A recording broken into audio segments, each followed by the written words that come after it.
Hello and welcome to Karate 360, episode 41. Janju Ichi. My name is Kalen Anglos. I'm Richard Mosdell. And we're going to get started here with this episode of Karate 360, where we bring you all the latest karate global news and all the training tips and everything that goes along with it. So let's just dive right in.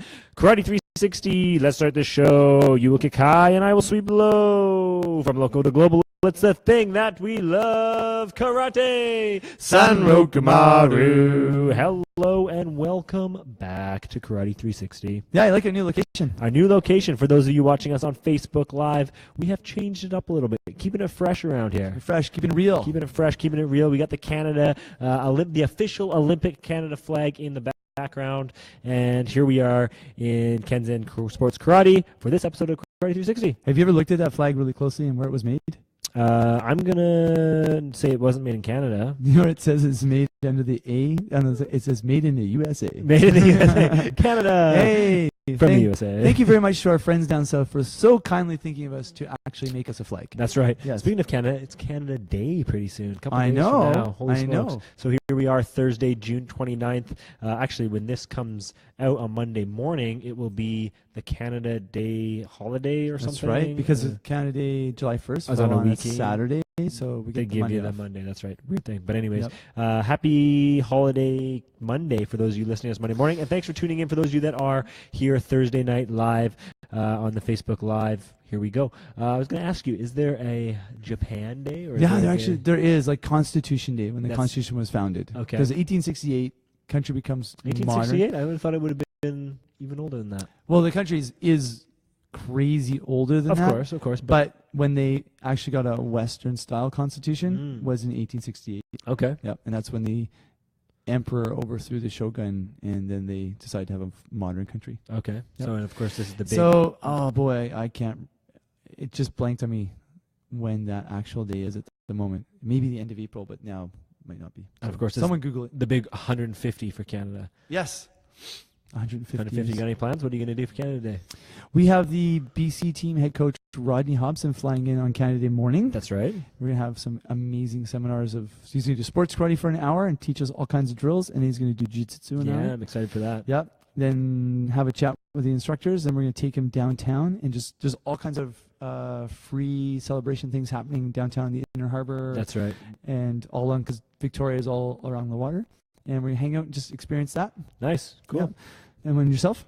Yeah, well, might go down for that as well, to the Inner Harbor. We'll see. It gets a little bit too crazy. We went down there last year, and it was just nuts.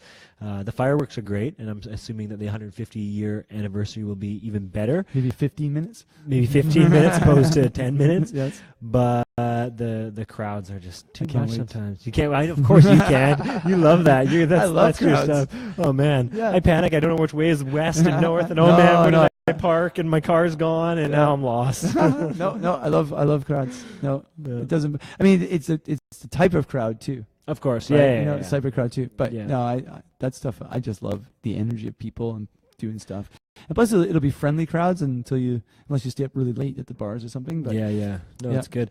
And for you, of course, this week we were just saying you've got like 6 different things going on right now. I have 6 categories of things I do for karate work and karate nonprofit.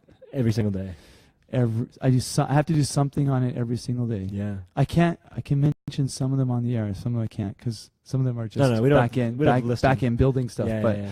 you know, whether it's all the Kenzen sports karate stuff with our club, whether it's Canada Open or BC Winter Games, or working with the other people in our province to help, make karate better for everybody. Sure, and yeah, access better for everybody. Yeah. So yeah, it's pretty busy. Always working to either improve karate locally or globally. Absolutely. Oh, Civic duty. Everything we do is supposed to benefit more people. Yes. Like nothing. People talk about karate politics, like, something's happening, you're gonna block it off for your group only, and I'm totally the opposite. Nice, yeah. So we have this seminar with head coach Rodney coming in, and then we have Daniel Gazinski coming in July 24th. July 24th, which Yep. will be really fun. Rodney's got him on a tour of 4 cities in 5 days. Yeah, I saw that. That's He's gonna awesome. have such a busy time. Yeah. He'll love it though, I'm Yeah, sure. yeah. Yeah, that's good. Hey, I didn't tell you. I got for my fitness testing stuff. Mhm. It looks like now judo might be on board as well. Awesome. So I talked to judo as well, and they're definitely interested in doing some of it and mostly of it. They have some fitness testing standards, but it's kind of They did the fitness test last weekend. I that's think. right. They did it last weekend. I'm in the know. See. You're in the know, probably because I told you. No, actually, I talked to Judo BC. Oh yeah. So Yeah. I probably talked to the same guy you talked to, Jeremy, Mhm. the head coach and the high performance director. So he wants me to come in, do some data collection on them, find out what it takes Awesome. physiologically to perform judo, and then help them basically with what they already have, refine it, edit it, all that kind of stuff, and put together that. So yeah, we got karate nailed down, and we're going to keep working karate, and we're going to perfect the karate even more. We're going to keep working that, but we got boxing that's involved too, and now also judo. So That's it's just incredible. trying That's to take really incredible. yeah, it's Yeah. good, and hopefully they just keep growing and keep going. And Now, the thing Get is in. the follow through. It's making sure that even at a low, like even at an introductory level, it starts yes, yeah, and then it moves forward. yes, That's really cool. It'd be neat to see like the difference. Like some stuff will be very similar. yeah. Something will be different. Yeah, that's what I'm looking for. See what it takes to do different in this sport opposed to that one, and what's the key factors in this, and then also what the kind of experts in the each kind of sport think or say, but also what the data supports. Of course, I'm a data fiend, so trying to see what that does too. So yeah, it's super exciting. Oh, that's awesome. Yeah, That's yeah. really cool. Speaking of being cool and being fast and being different martial arts, have you seen? We talked about this the other day, but the Bruce Lee. I actually watched sparring this. video. Did you see it? I actually watched it. Yeah, Oh, yeah. Okay. Let's So put the link up somewhere. we'll put the link up here. So this is There's a few good timing moves. There is Yeah. a lot of not great action. No, It goes exactly, on for a little exactly. while, but let's just play just a little bit of this, and we got to get a feeling of it. I will post this link on the Facebook thing when the episode comes out. But again, this is Bruce Lee's new breaking fighting footage here. So from wherever. Now he's the one here who threw him to the ground. So he takes him down. Well, first they're wearing black uniforms with looks like almost baseball catcher helmets. Yeah, where would this knee have been pads. done? This is somewhere near Los Angeles in the late mid '60s. Yeah. Mid '60s. And they got little captions here, kind of going through the different styles of martial arts that. I think Bruce these are Lee is- planned moves. Yeah, I Yeah, think so too. I don't think that's much. Like he's just telling him what he wanted him to do. So and it looks like they've got like boxers. No, like catcher's mitts. Yeah. No, catcher's, what do you call it? Chest guard? Yes, yeah. So a baseball catcher's chest guard and the headgear. Looks like they have shin pads from somewhere. And really small gloves, it looks like. Lit- Even maybe 10-ounce, almost boxing gloves, maybe. Boxing, or even maybe, it almost looks like kendo gloves. Yeah. Or Like- tiny boxing gloves. Looks like that opponent's done, and the next one comes in. So it's short fighting, very very short steps. One guy's kind of throwing backhand techniques, and he's countering with his own. Very little, it's not the karate that you see now. It's not like the Well, bouncing around. It's not. Well, this is I know Wing he Chun, was right? Jeet Kune Do. That's what he created. I that's think what what he he's created. doing is, it's Wing Chun is what he studied. Right. But he actually has some really good timing because as a person's coming in, he is kind of picking them off. Yes. Yeah. Now, someone could tell me different, but didn't Bruce Lee start as an actor and then he started learning martial arts? He learned martial arts, became an actor. He was an actor who learned martial arts. Oh, really? That could be. I don't know. So then he, he's charismatic and he also figured out how to demonstrate, how to make martial arts look really cool. For sure. There's a saying like if you're making a movie and it's about a plumber, you don't hire a plumber.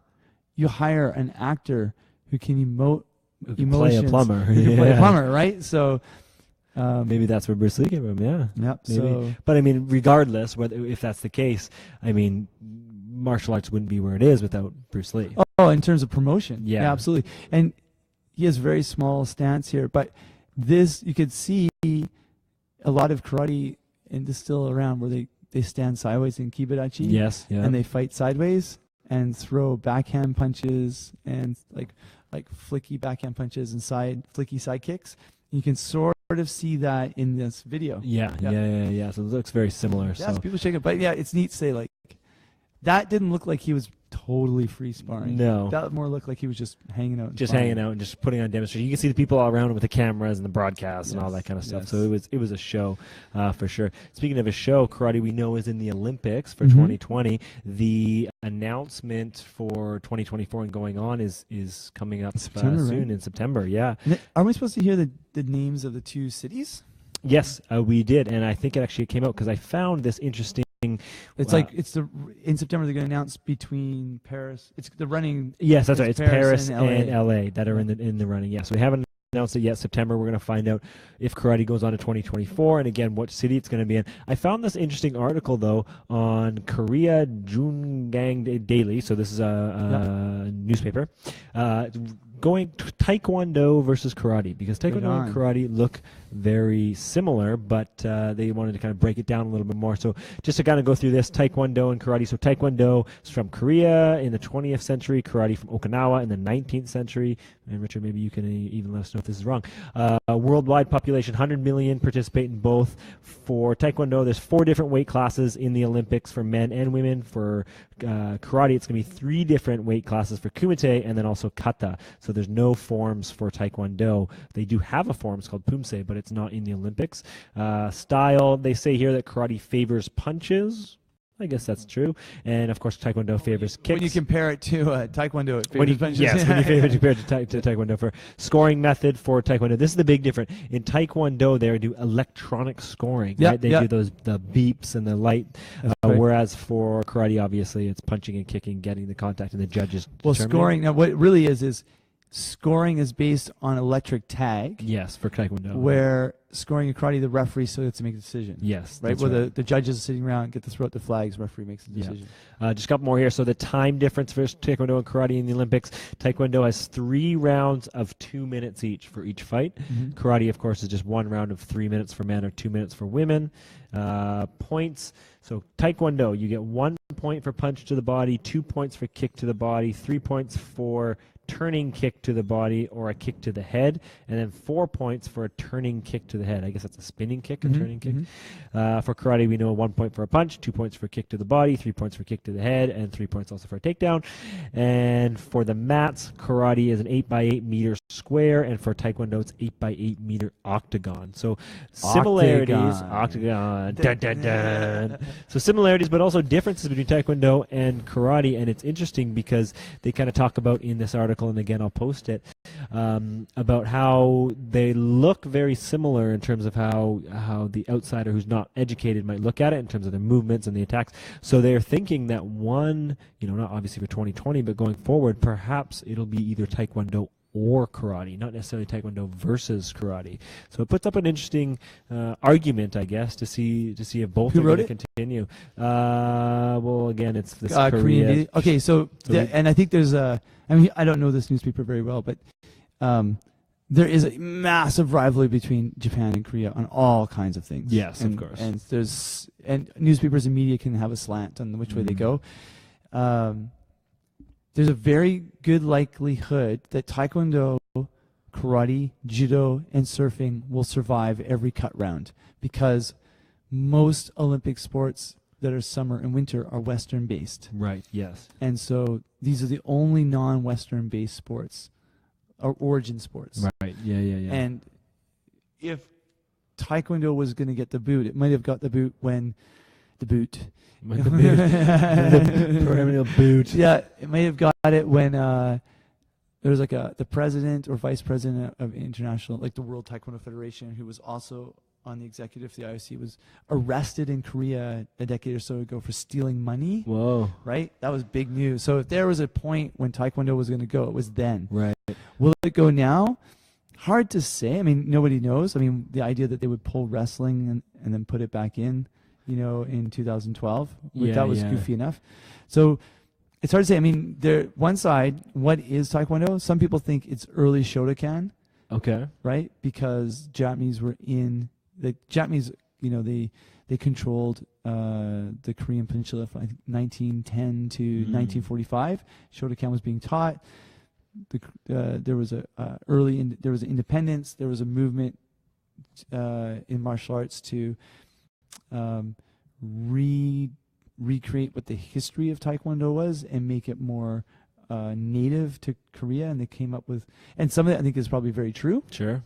That's what, when you look at old Taekwondo, like footage of old Taekwondo, and you look at old footage of Shotokan, it looks very similar. Okay. And the white uniforms and the katas and everything. Some ties there. It does say here that the two sports, karate and taekwondo, competed for an Olympic spot in 1970, and at the time karate was actually That's not true. This is not true. Nope.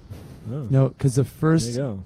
because they can't compete for an Olympic spot in 1970 if karate wasn't even a recognized international sport. That's a good point. Right? So around 1977 or 78, they started working on the, because remember, the IOC's been around for a while now. Yeah, yeah.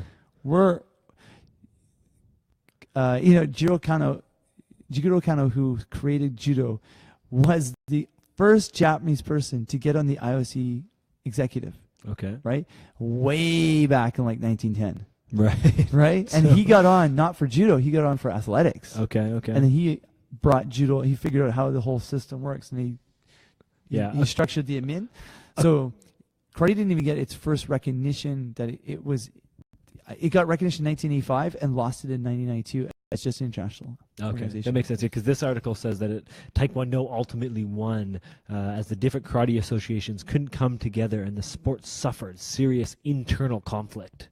So there you go. It's just kind of funny. But again, it's just an article that goes on that. So I'll post that article. It's interesting to look at the two and how it's going to affect, if it's going to affect at all, any kind of Olympic And like anything forward. in media, they're going to pick an angle and they go, hey, there's an angle, let's talk about it. Of course there's an angle, let's talk about it. By the way, just when you were doing that, I just pulled up, there's news media right now. And this is interesting because they're saying that the actual LA bid leader for the 2024 is admitting that Paris might get it. Okay. He said, to be blunt, LA 2024 has never been only about LA or 2024, even when the issue of a dual award of the 2024-2028 was initially raised. We didn't say it's LA first or it's now or never for LA. That sounds like an ultimatum. Because what the thing you're doing in September is announcing the next two city locations. Yes, yeah. And I think there's a bit of a nervousness about the reason why they want to do that, because so few cities want to host.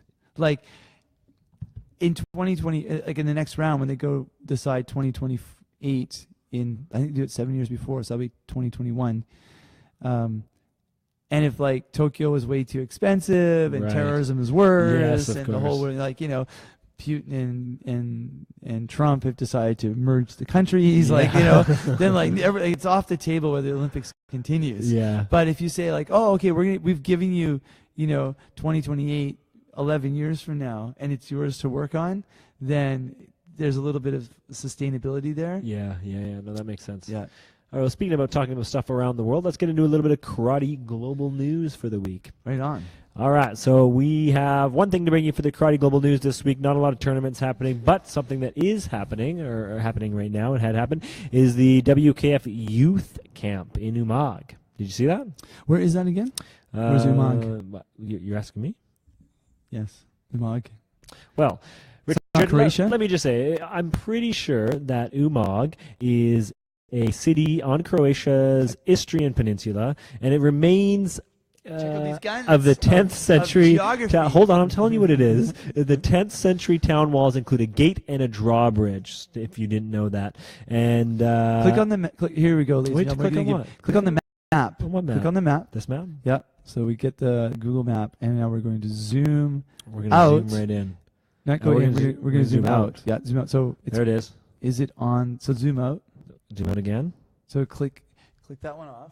Hold on. Ooh, it's a walled. There's a walled city in the middle of the ocean. Okay, now zoom out by over here. Okay. Oh wow. Zoom out. You're showing me how to use. Keep going. Keep going. Roll reversal here. Keep going. Keep going. Keep going. Okay. Keep going. Right. All right. So, which body of water is that? That's the top of the Mediterranean. Okay, good. So Croatia is at the top of the Mediterranean, sitting between Bosnia and Herzegovina and Italy, and Switzerland is right above it. Right. There you go. And also between. It's close to Venice. Actually, Slovenia is above it, and Hungary is to its northeast. Italy is directly to the west. Venice is straight across that straight of water. You know what? You guys just Google it. Hey, Google it.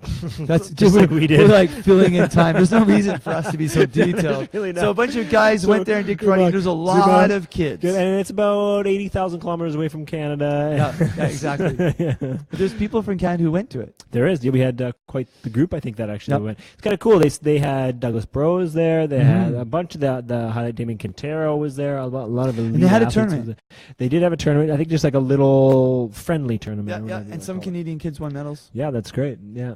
So we can try and find some of that. But I think it was a minor just camp tournament. Sure. What I wanted to talk to you about, because we have summer camps coming out throughout the summer. We Mhm. have obviously some training camps, some training things. Is what do you think is the real benefit, especially for youth, to have these type of camps, training camps, summer camps, whatever? I think whether it's developmental, as in just getting into it, or high performance, is you can do like 15, like for us here at Kenzen, we do 15 karate classes in a week. Yeah. Some kids don't even do 15 in a month. No. Yeah. It's Right? True. And so we do traditional karate, kata, and sports karate, and we mix it up with activities and rest times and Yes. stuff You're between talking it. the summer camps. Summer camps. Yeah. And I think high performance camps are the same thing. So the end of the week, the child has made a massive jump in their awareness of what's possible. Yeah, for sure. And whatever physical abilities they have can be redirected and channeled in a way that they can actually be making some gains. And I think that's even heightened when you have these athletes like Damien Quintero, Douglas Bros, all these elite athletes that show up. The sooner you get a top athlete or top coach working with someone, then you build in the better fundamentals. For sure. Yeah. Yeah, And it's absolutely. Just having that presence there, it makes you want to train harder. It makes you think a little bit more critically about what you're doing and how they're doing it. I think it's awesome. A lot of it's just volume. Yeah. It's the volume. Yeah, and you can see the pictures from the WKF website. It's Tons of huge, kids. record-breaking. Tons of There's kids. just kids everywhere and training. Yes. It's awesome. Just had the benefit of having that many training partners too is just amazing, right? Those many different training partners with that many different styles of fighters and that kind of thing. It's so easy in that part of the world for people to travel within a day and get there Sure. and then stay over. I mean, it's expensive in Europe, but maybe a little cheaper in Croatia compared to Italy or France or something like that. Right. Yeah. But yeah. the location of where it is, that can draw people from lots of different directions. Fantastic. Yeah. No, it's great. We should have a youth camp in Canada. We should have a youth camp in Canada. Yeah. Here at Kenzen, maybe. Done. Maybe I shouldn't say that. 7. Yeah, you need columns something else. of You words. need something else on your plate, I think. I don't think you're Yes. busy enough. So there it is. That's our Karate Global News of the Week, the WKF Youth Camp that was in Umag. Fantastic. All right, let's dive into our technical tactical. So I had a really interesting experience on Monday. I had, as you know, a short 4-day trip, and I ended up at the Simon Fraser University wrestling program, Nice. which is The premier spot in BC, in Canada. maybe in really. Canada. Yeah. Like they have actual Olympic gold medalists have come out of that program yeah. and world gold medalists. So I got to talk for a long time to the founder of the program for like 41 years ago. Wow. And then the new coach. And these guys, Mike and Dave, were fantastic in really sharing up their time. Wow. These massive, amazing people were wrestling literally at our feet. So the athletes were there. Literally like at our feet. training. Yeah. And so they would go for like a minute on, minute and a half on, and take like a minute off and go like a minute on for an hour and a half. Whoa. And almost in pure silence. Yeah. Right? And so they're on wrestling mats and wrestling shoes. There's different sizes of men and women. Some people were traveling. And there was a guy like 6'6" or 6'7". Oh yeah, Just big a boys. mountain of a man. So let me ask you something. When they were doing those drills, was it just roll, like free rolls, like just like sparring? Sort of? So the head coach, Dave, would tell them what he wanted them to do. He'd give them a short, say, I want you to work on this or that, like work on legs, work on whatever. And then they would partner up into similar weight categories. Okay. And sometimes the men would be against the women. Sometimes the teenage boys would be against the women. Some of the women were amazingly fit. Everyone looked, like an athlete doesn't look cut, but they look big, Yes. Yeah. right? yeah. They're not cut like all the waters of the body. Powerful. Yeah. Powerful, right? Yeah. But and they were changing T-shirts. They were sweating right through it. Okay, so here's what my technical tactical thing is the coaches were saying, we know 95% of what should be done. Mm. It's a matter of implementing it. We know 95% of what fitness should be done. It's about implementing it. We know all this stuff. We do the testing, in a lot of ways to prove what we're doing is right and tweak it. Mm. We do technical training with them to test that it's working and tweak it. But what they really need to do is just train. Yeah, of course. Is create an environment, right? A training environment. And there's this girl was training so hard. Maybe she's like a university girl. She was training so hard and it's so physical, like your heart is pounding. You could just see them like they were heart pounding. She had like a panic attack. Oh, really? And she started kind of crying and breathing really hard, and no one walked over and helped her. And then the coach just goes, "Go control your breathing." Okay. So at that level, you have to be able to go through the fire, know your brain and your heart are in overload, but only you have to bring yourself back down. So she walked off the mat. She was really loud. It was like really loud. Like emotional, hard breathing, and made her more emotional. So the more she heard her own breathing, made her more emotional. But they just said to her, go walk over there and just breathe. Just get your breathing. And that's all they said. No, none of the other girls walked over and held her arm around her. Like, there's nothing. And then after like 3-4 minutes, she calmed down. She got her composure. She got it out of her system. She waited a minute and she went back and wrestled. Great. It was so intense. That's awesome. How old is she? University age. Yeah. So he's like, all right, the population in the world of women wrestlers is small, so Canadian women have a really good chance. It's like soccer. It's like like Canadian soccer, Canadian women's soccer, Canadian women's rugby. Very talented people. He said, but the men, since Russia broke up, since the USSR broke up into all those eastern countries and they all have wrestling cultures, so difficult for the men to make it. And so he said that they really, really have to want it. And the population of wrestling is not growing, so that's one thing they have to be careful of. He's also, and so, yeah, it was just neat to see how hard they were dragging their face along the mat, right? Just scraping each other and flipping over and stuff. And at the end, like the guys, like they had gone through like 3 t-shirts. Now they're just wrestling and like they're just shirtless. And at the end, they had to jog around for about 15 minutes just to loosen up the body. Cool down, recovery. Cool down, Very recovery. smart. Yeah, so jogging around. So right after that, I got to go over to Burnaby Karate Academy. Shout out to Sandeep Sensei and stuff. And he just said the same thing. He's like, we know what has to be done. It's just the daily training environment. Yes. Just do people have the willingness to put the time in? And so whether you're a competitor, a regular karate person, it's just time. Like, do you want to get better? Go put time on the mats. Yes. Do you want to get better? Go put time on the mats. Are you frustrated? So go put more time on the mats. Like, there's no way around it. No. And just then train. Yeah, exactly. Just train. And then I've been reading that fantastic book that you gave me. Yeah. Customado. Yeah. Well, by Mike Tyson about Customado. Well, it's Customado. He's like, your brain is your enemy and it's your friend. Yeah. Right. Yeah. And then the wrestling coach is like, your brain is your enemy and it's your friend. Yeah. It's like, oh, these guys are old time wrestlers. Yeah. So that was it. So the technical tactical thing of this week is, if you want to make a change, you've got to do what you already know, and that's, you just got to get more time on the mat and do the proper training, not just training. Yeah. Don't just stand in horse stance and punch. It's not going to change. Don't train harder, train smarter. Exactly. Yeah. Exactly. Well, you probably have to train some harder. That's true. You probably have to train some harder. Train smart and hard. That's right. Yeah. So that I just wanted to share because I thought it was really cool. There was like, there was a girl who had a staph infection on her cheek. Oh. Right. Nobody's wrestling with her. And like, yeah, she's like, infected. I can't wrestle. I have to sit on the side. And I'm like, how did it happen? She's like, Wrestling. Wrestling. Yeah. And she rolled her face in the mat. She said by that night, it popped out. Yeah. So crazy. different world, intense, tough, pretty cool. That's my training tip. There you go.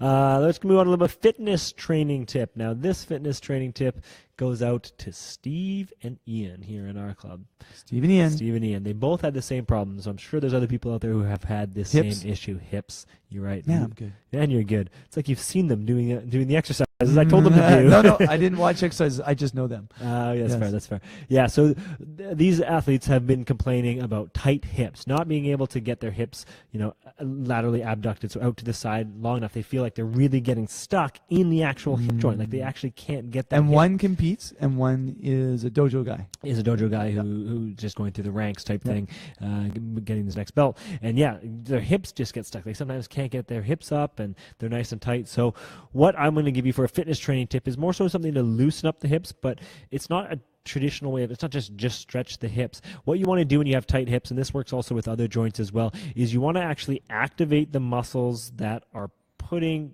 the joint in its place. So when we're talking about the hips, we're talking about the glute med, which is on the outside of the hips, kind of by your glute max, by there on the outside. So you want to try and get those on. So a good exercise to get those working, to get those fired up, is by putting a really tight band around your ankles and doing what we call crab walk. So just laterally walking from side to side, trying to push your leg out as far as you can to the side and then shuffling back the other way. Yep. It works the glute med, which is your most underworked muscle in your body on the outside of your hips there. And that's what's placing your hips where they should be. So often when we get these tight hips, or when we can't get it, it's because there's other muscles pulling them in the wrong directions, and that's actually what's forcing them to get stuck. So we work the glute meds to make sure that they're in the place, and then we stretch them. And by doing that, by laying on our back, having our, it's the pretzel stretch position where you kind of have your knee up and you're flopping it over to the side to really try and get your glute. So you want to activate those first with those movements, and then stretch it out to the side, and just keep doing that, and keep doing that, and keep doing that. And both Ian and Steve have been doing this 3 or 4 times a week, and they've already seen improvements. That's awesome. That's awesome. It's really important to keep those hips nice and loosened up.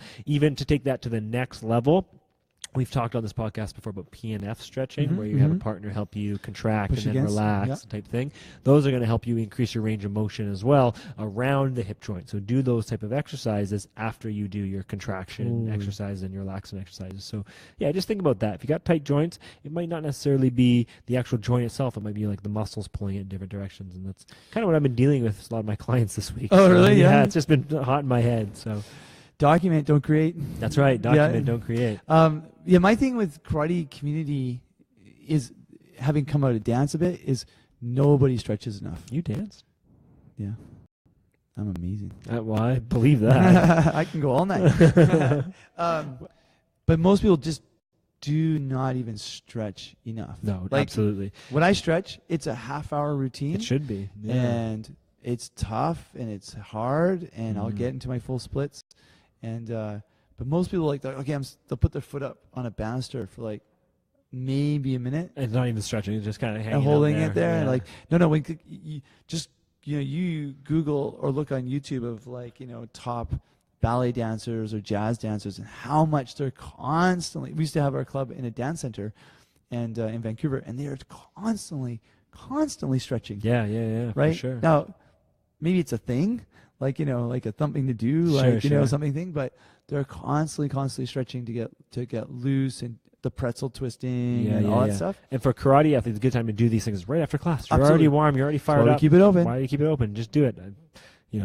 Too many people, I think, finish class and just leave. It's like, well, you got still stuff you can do. So I think maybe we should do a stretching class one day. It'll blow away how long we'll hold the stretches. Yeah, They'll for be sure. Like, can we let go now? It's like, oh, this is how long we're supposed no, to hold it for. exactly. Yeah. No, we should do it. Good. All right, so there you go. That's the fitness training tip of the week. All right, that just about wraps up this episode of the Karate 360 Fantastic. podcast. Just a couple upcoming events that are coming up. July 9th to the 17th is the AKF, the Asian Karate Federation Senior and Junior and Cadet Championships in Kazakhstan. Yeah. Oh, yeah. Asia's huge, right? Yeah, like clearly. massive. Yeah. You So both senior, I shouldn't say both, but junior, senior, and cadet, July 19th to 17th, AKF Senior and Junior Cadet Championships. And then July 25th, 27th is the World Games. Poland?